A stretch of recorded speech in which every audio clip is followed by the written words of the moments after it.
In this video we're going to take a look at installing a plugin that will upgrade your editor. Well, what is your editor? Well, basically your editor is used for editing pages and for entering content. So I'm just going to click on Pages and Sample Page, and I'm going to edit this page. And when you go to edit this page, you use this editor here in front of you. And you have kind of like a visual editor. This is the visual editor, and you have a kind of like a text editor which will actually show you some of the HTML code. So if you want to upgrade this visual editor to include more options or be able to do more things with your editor, what you can do is you can add this plugin, the TinyMCE Advanced, and you can see all these extra features that you're going to get in your editor here, like controlling the font size and the paragraph for headers as well. So that's the advantage of using this plugin. You have more powerful editor. And if we take a look at this ranking, it's got 3.8 out of 5, so it's not a super high ranking, but it's pretty decent. And you can see we've had 3 million downloads, so that's a huge number of downloads. So let's go back and install this. I'm going to go to my page, go to plugin, go here, all my plugins, and we're looking for the TinyMCE Advanced, and do a Control C and just go and paste it in my search. TinyMCE Advanced, let's do a search,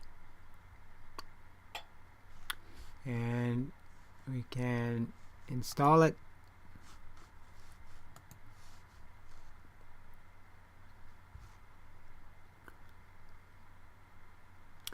And once we install, remember we have to activate the plugin, and we can see it's activated.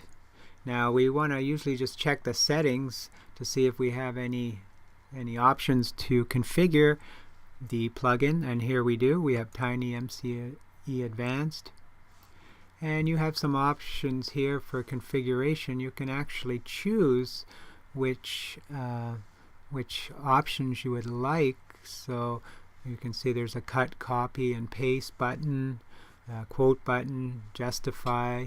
So, and there's a view HTML code button. So there's all these extra buttons. If you want to include them, for example, if you wanted to include the paste command, then you could just move that over to the top here, and there it is at the top there. Or view HTML, you could do that, move that button up here, and there you see the button. And there's some advanced links here which you don't really have to worry about. Okay, and if you save these changes, options are saved, that's confirmed. Now go back to that page, all pages, and sample page, edit, and see here, you can see you have a much more extended editor. You have a lot more options. So for example, if you're trying to create a header, you could just choose heading 1, depending on the different sizes you want. Use the bigger header, and then you could type in the header. Okay, so this editor gives you more functionality when you're editing or adding content into your pages or your posts.